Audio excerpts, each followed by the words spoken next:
Hello guys, आज की जो वीडियो है पेपर प्रेजेंटेशन पे वो 9th क्लास का पेपर है उर्दू का। तो काफ़ी स्टूडेंट्स ने रिक्वेस्ट की थी कि उर्दू के पेपर पे लाजमी प्रेजेंटेशन बनाए, क्योंकि उर्दू का पेपर काफ़ी लेंथी होता है तो हमारा टाइम पे कवर नहीं हो पाता। इस पे ज़रूर वीडियो बनाया, तो मैंने आज ये प्रेजेंटेशन के साथ बनाई है। आपको टाइमिंग डिवीजन्स भी बताऊंगी। अगर इस वीडियो में नहीं तो नेक्स्ट वीडियो में ज़रूर बताऊंगी कि टाइमिंग डिवीजन क्या रखनी है और आपने लेंथ कितनी रखनी है, सो डैट आपका उर्दू का पेपर जो है कम से कम इनकम्प्लीट ना रह जाए।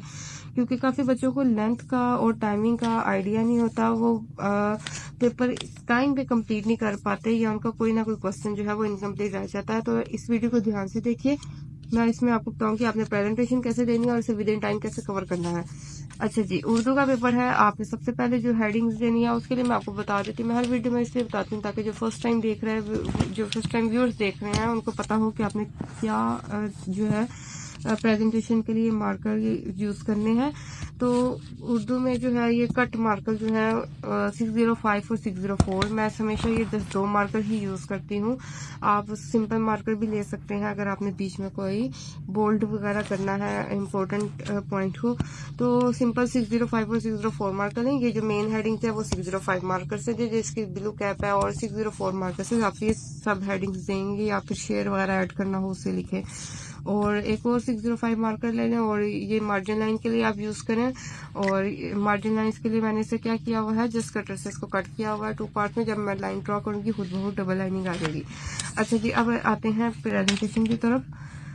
सबसे पहले आप इंशाल्लाह इसकी हेडिंग दें, उसके बाद आप सवाल नंबर 2 पहला होता है हिस्सा अव्वल में। हिस्सा अव्वल जो है आप इसकी हेडिंग दे सकते हैं, ना भी कोई मसला नहीं, क्योंकि वो हिस्सा अव्वल में सिर्फ इशार की तशरीह है, नज़म और गज़ल की।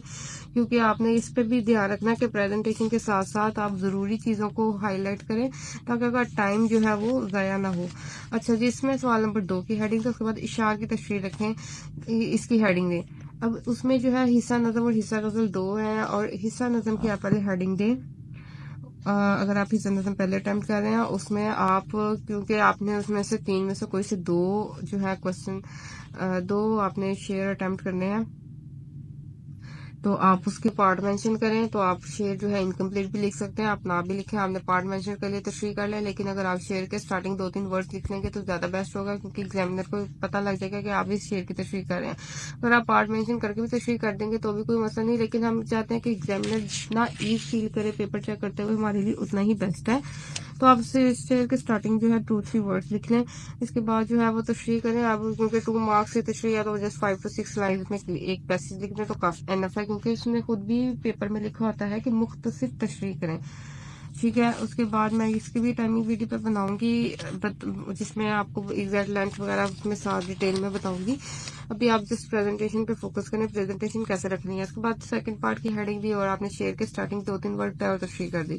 इसी तरह जब आप हिस्सा नज़म की तशरीह कंप्लीट कर लें तो उसको एंडिंग लाइन लगा दें। इसके बाद हिस्सा गज़ल में आ जाए, उसमें आप पार्ट मेंशन करें।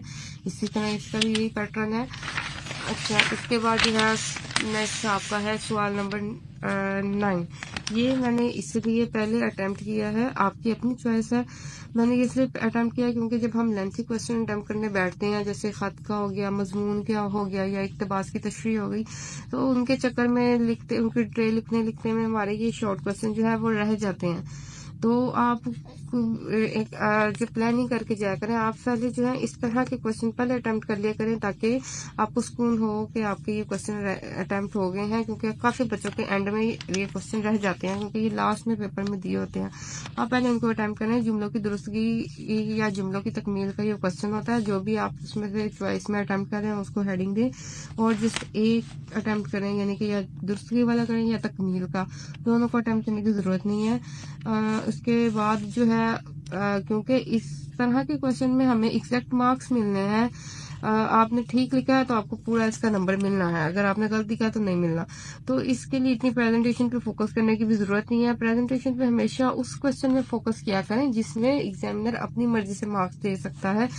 तो जैसे तशरीह वाले क्वेश्चन हो गए या मजमून वाले या खत वाले, उन पे ज्यादा फोकस किया करें प्रेजेंटेशन पे। इस तरह के जो क्वेश्चन है जिसमें हमें पता है कि हमने ठीक लिखा तो हमें मार्क्स मिल जाना है, तो उसको इतना डिटेल में प्रेजेंटेशन देने की जरूरत नहीं है। जस्ट उसकी हेडिंग दे के जुमलों की दुरुस्तगी, उसके बाद आप पार्ट मेंशन करें और दुरुस्त जुमला लिख दें। ठीक है, ये आप यहाँ पे लिख दें दुरुस्त जुमले। ٹھیک ہے، اس کی ہیڈنگ دے دیں درست جملے کی اور پارٹ مینشن کریں، اس کا آنسر لکھ دیں، آپ کو ایگزیکٹ مارکس مل جائیں گے، اس میں کوئی پریزنٹیشن دینے نہ دینے سے کٹنگ نہیں ہوگی۔ اچھا جی، اس کے بعد سوال نمبر 6 ہے مرکزی خیال، یہ بھی شارٹ کوسچن ہے 5 مارکس کا، تو اس کو بھی پہلے ہی اٹمپٹ کر لیں۔ مرکزی خیال کی ہیڈنگ دے، جس پوائنٹ کی آپ نے مرکزی خیال لکھنا ہے اس کی آپ جو ہے اس کا نام لکھیں، شاعر کا نام جو ہے اگر ایگزامینر نے پوچھا ہوا تو مینشن کر دیں، نہیں پوچھا ہوا تو آپ نہ لکھیں۔ اس کے بعد جو ہے وہ حصہ دوم جو ہے اس پہ آ جاتے ہیں۔ حصہ دوم میں ہے نثر پاڑے کی تشریح آپ نے کرنی ہوتی ہے، کوئی ایک سلیکٹ کرنا ہوتا ہے، جو بھی سلیکٹ کر رہے ہیں اس کو آپ پارٹ میں مینشن کر دیں، کیونکہ آپ یہ پورا اقتباس تو نہیں لکھ سکتے، نثر پاڑا نہیں لکھ سکتے، آپ اس کا پارٹ مینشن کریں جو آپ سلیکٹ کر رہے ہیں۔ اس کے بعد ہیڈنگ دے اقتباس کی تشریح، یہ بھی ہیڈنگ دے سکتے ہیں، اس کے علاوہ آپ دے سکتے ہیں نثر پاڑے کی تشریح، ٹھیک ہے۔ اور اس میں آپ آ جاتے ہیں اس حوالہ متن، کیونکہ اس میں تو پوچھا ہوتا ہے ایگزامینر نے، سبق کا عنوان بھی لکھے، مصنف کا نام بھی لکھے، خط کشیدہ الفاظ کے معنی جو بھی مطلب اس کوسچن میں پوچھا ہوتا ہے، تو میں نے اس کے حساب سے ہیڈنگ بنائی ہے حوالہ متن، اس میں سبق کا عنوان آ جاتا ہے اور مصنف کا نام آ جاتا ہے۔ اس کے بعد خط کشیدہ الفاظ کے معنی، اس میں الفاظ لکھے، معنی لکھیں، الفاظ لکھے، اس کے معنی لکھے۔ اس کے بعد آ جاتی ہے تشریح۔ اب تشریح جو ہے آپ جو ہے میں آپ کو نیکسٹ ویڈیو میں بتاؤں گی کتنی لکھنی ہے، کیسے لینی ہے۔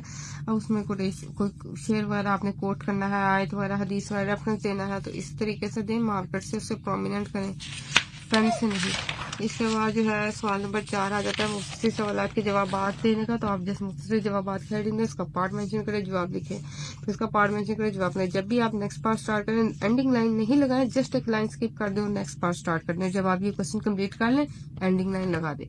اس کے بعد سوال نمبر 5 جو ہے وہ ہے سبق کا خلاصہ۔ سبق کا خلاصے کی ہیڈنگ دیں اور جو سبق کا خلاصہ لکھنا ہے آپ اس کا نام ٹائٹل لکھ دیں۔ اس کے بعد مصنف کا نام اگر ایگزامینر نے پوچھا ہوا ہے، آئی تھنک پوچھتے ہیں اس لیول پہ بھی، تو آپ مصنف کا نام کی ہیڈنگ دیں اور اس کے بعد ایک لائن اسکپ کریں اور یہاں سے جو ہے سٹارٹ کر دیں سبق میں جو بھی آپ نے خلاصہ لکھنا ہے پیراگراف کی شکل میں، یعنی سٹارٹ میں تھوڑی سی اسپیس دے کے۔ اچھا جی، اس کے بعد جو ہے سوال نمبر 7 آپ کا جاتا ہے خط نویسی کا۔ خط نویسی کی ہیڈنگ دیں، ٹائٹل لکھیں، اس کو انڈر لائن کرنا آپ کر سکتے ہیں، آپ کی چوائس ہے۔ اور یہ آپشن ہوتی ہے خطیہ درخواست میں سے کوئی ایک ٹائم کرنا، جو بھی کرنا ہے اس کی ہیڈنگ دے دیں درخواست نویسی کی، خط نویسی کی، اور جو ٹاپک ہے اس کے اکارڈنگ اس کی ہیڈنگ دے دیں۔ اور اس کے بعد جو ہے آ جاتے ہیں سوال نمبر 8 پہ۔ سوال نمبر 8 جو ہے وہ ہے کہانی آپ نے لکھنی ہے، کہانی لکھیں، کہانی کا نام لکھیں۔ اور یہ کیونکہ پیپر میں کوشچن اس طرح پوچھا ہوتا ہے کہ سچ میں برکت ہے، اس عنوان پہ کہانی لکھیں یا جو بھی عنوان ہے، تو آپ نے اس کے اوپر ہیڈنگ عنوان والی ہی نہیں دینی، آپ کو پتا ہوگا جس آپ نے عنوان کے مطابق سٹوری تیار کی ہے اس کا ٹائٹل کیا ہے، یہ آپ خود ہی ٹائٹل اس کا لکھیں، جیسے سچ میں برکت ہے یہ ریلیٹڈ ہے سٹوری حضرت شیخ عبد القادر جیلانی سے، تو آپ اس کی ہیڈنگ دے دیں۔ اور اس کے بعد آپ سٹوری ساری کمپلیٹ کر کے اینڈ پہ عنوان میں وہ چیز لکھیں سچ میں برکت ہے، ٹھیک ہے۔ اس کے بعد آپ نے اگر مکالمہ اٹیمپٹ کرنا ہے، کیونکہ آپشن ہوتی ہیں دونوں میں سے کوئی ایک کرنے کی، تو مکالمہ نویسی کی ہیڈنگ دیں اور جو بھی مکالمہ ہے اور لکھیں دو دوستوں کے درمیان تاریخ پاکستان کے موضوع پر، یا اس طرح لکھ دیں۔ اور مکالمہ اٹیمپٹ کرنے کا بھی یہ طریقہ میں نے آپ کو انگلش میں بھی بتایا تھا کہ آپ نے کیا کرنا ہے، پہلے علی جو بھی مطلب فرسٹ پرسن ہے اس کا نام لکھیں، اس کے بعد پین سے اس کی بات لکھ دیں، اس کے بعد سیکنڈ پرسن ہے اس کا نام لکھیں، اس کے بعد پین سے بات لکھیں۔ اس کے بعد جو ہے آپ نے بار بار مارکر نہیں کھولنا، آپ نے کیا کرنا ہے، جب بھی نیکسٹ پرسن کی بات سٹارٹ ہوگی وہاں پہ بس آپ نے ڈاٹ لگانا ہے اور نیکسٹ پرسن کی بات لکھنی ہے، پھر اگلے کی بات ہوگی یہاں پہ ڈاٹ لگانا ہے، اگلے کی بات، یعنی آپ کو ایک آئیڈیا مل جائے گا کہ یہاں سے اگلا بندہ اپنی بات دوبارہ سٹارٹ کر رہا ہے۔ تو جب آپ پورا ڈائلاگ لکھ لیں ایک بالکل لائن کے نیچے، تو پھر آپ کیا کریں، اینڈ پہ پھر مارکر پکڑ لیں، پھر علی کے ارسلان کے بعد پھر علی آئے گا، پھر ارسلان، اور پھر علی کی بات سون آپ چلتے جائیں۔ اس کے بعد جو ہے آپ نے کالن کیسے لگانے ہیں 604 یا 605 سے، آپ نے اسکیل پکڑنا ہے، اسکیل بالکل ایک دیکھنا ہے کہ بالکل اسٹریٹ لائن ہو، یہاں سے آپ جو ہے وہ کٹ مارکر سے جسٹ کالن لگاتے جائیں نام کے آگے۔